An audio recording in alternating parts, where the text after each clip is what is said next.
नमस्ते बच्चों। हिंदी सुलभ भारती कक्षा 7वीं इस पुस्तक में का दूसरी इकाई का चौथा पाठ शब्द संपदा हमारा चालू था, जिसके लेखक है डॉक्टर सूर्य नारायण रणसुभे जी। तो पिछली वीडियो में हमने इसका आधा भाग लिया था। आज की वीडियो में आगे का भाग हम लेंगे। कुछ भाषाओं के शब्द किसी भी अन्य भाषा से मित्रता कर लेते हैं। कुछ भाषाएं ऐसी हैं जैसे कि संस्कृत और हिंदी। कुछ शब्द संस्कृत के हिंदी में जैसे के तैसे आए हैं, तो ये उनकी मित्रता हो गई भाषाओं की, और उन्हीं में से एक बन जाते हैं। जैसे आपके मित्रों में से कुछ ऐसे हैं जो सबसे घुल मिल सकते हैं, कुछ ऐसे होते हैं कि वे औरों से मित्रता नहीं कर पाते। शब्दों का भी ऐसा ही स्वभाव होता है, अपने मित्रों के जैसा ही शब्दों का स्वभाव होता है। कुछ घुल मिल जाते हैं और कुछ नहीं मिलते। विशेषकर अंग्रेजी भाषा के कई शब्द जिस किसी प्रदेश में गए वहाँ की भाषाओं में घुल मिल गए, है कि नहीं। हम जब हमारी बोली भाषा में बात करते हैं तो कुछ अंग्रेजी शब्द हमारे मुंह से निकल जाते हैं, तो वो शब्द हमारी भाषा में घुल मिल गए हैं। जैसे बस, रेल, कार, रेडियो स्टेशन आदि। कहा जाता है कि तमिल भाषा के शब्द केवल अपने परिवार द्रविड़ परिवार तक ही सीमित रहते हैं, वे किसी से घुल मिलना नहीं चाहते।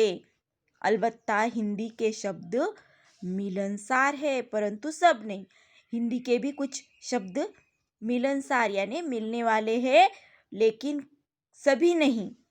कुछ शब्द तो अंत तक अपना स्वतंत्र अस्तित्व बनाए रखते हैं, अपने मूल रूप में ही वे अन्य स्थानों पर जाते हैं। कुछ शब्द अन्य भाषा के साथ इस प्रकार जुड़ जाते हैं कि उनका स्वतंत्र रूप खत्म सा हो जाता है। सही है ना। कुछ शब्द किसी भाषा में मिल जाते हैं, हमें पता ही नहीं चलता कि वो कौन सी भाषा के हैं। हिंदी में कुछ शब्द ऐसे भी पाए जाते हैं जो दो भिन्न भाषाओं के शब्दों के मेल से बने हैं। अब वे शब्द हिंदी के ही बने हैं, जैसे हिंदी संस्कृत से वर्षगांठ, मांग पत्र, हिंदी अरबी फारसी से थानेदार, किताब घर, अंग्रेजी संस्कृत से रेल यात्री, रेडियो तरंग, अरबी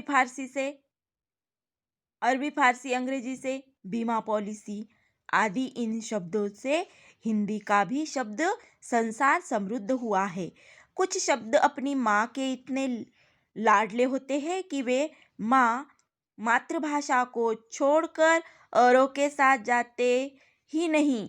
कुछ शब्द बड़े बिंदास होते हैं, वे किसी भी भाषा में जाकर अपने लिए जगह बना ही लेते हैं। शब्दों के इस प्रकार बाहर जाने और अनेक भाषाओं के शब्दों के आने से हमारी भाषा समृद्ध होती है। हमारी भाषा कैसे समृद्ध होती है? इस भाषा में अरबी, फारसी, अंग्रेजी, हिंदी, संस्कृत जैसे शब्द आने के बाद भाषा अपने आप समृद्ध बन जाती है, क्योंकि वो शब्द वहाँ के रूढ़ हो जाते हैं। विशेषतः वह शब्द जिनके लिए हमारे पास प्रतिशब्द नहीं होते। ऐसे शब्द रूढ़ होते हैं जिनके पास पर्यायवाची और दूसरा शब्द नहीं होता।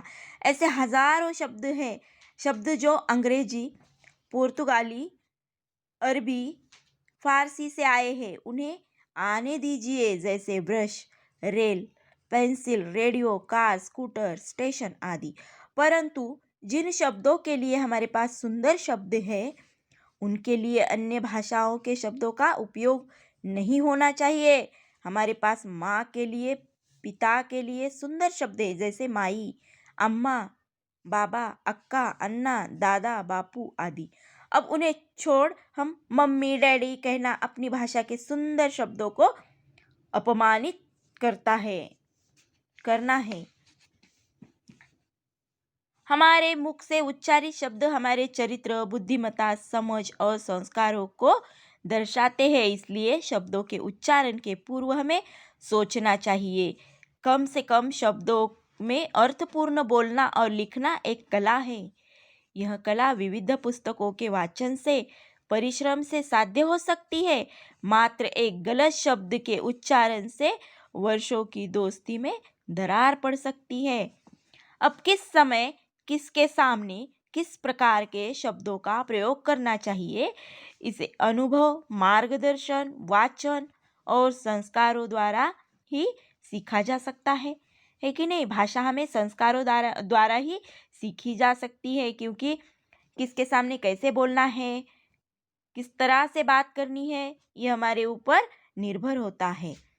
उपयुक्त और अर्थमय शब्दों से जो वाक्य परीक्षा में लिखे जाते हैं, उस कारण ही अच्छी श्रेणी प्राप्त होती है। अच्छे शब्दों को आप अर्थपूर्ण शब्दों को लिखेंगे तो ही आपको परीक्षा में ज़्यादा अंक मिलेंगे।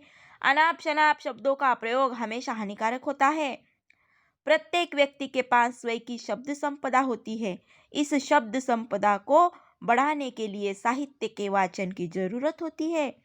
शब्दों के विभिन्न अर्थों को जानने के लिए शब्दकोश की भी जरूरत होती है। शब्दकोश यानी डिक्शनरी, शब्दकोश का एक पन्ना रोज एकाग्रता से पढ़ोगे तो शब्द संपदा की शक्ति का पता चल जाएगा। तो अब तय करो कि अपनी शब्द संपदा बढ़ानी है। इसके लिए वाचन संस्कृति को बढ़ाओ, पढ़ना शुरू करो, तुम भी शब्द संपदा के मालिक हो जाओगे। तो देखो, इस पाठ में हमें शब्द की शक्ति के बारे में बताया है। अनाम शब्द हमारे पास होते हैं, लेकिन सही वक्त पर हमें सूझते नहीं हैं, तो इसलिए हमें पढ़ना ज़रूरी है। इसलिए बच्चों, आप पढ़ो, शब्दकोश पढ़ो और अपने शब्द भंडार को बढ़ाओ, तो आपको यह नए शब्द जो दिए हैं शब्द वाटिका में, वो आपको 2 बार आपकी कॉपी में लिखने हैं।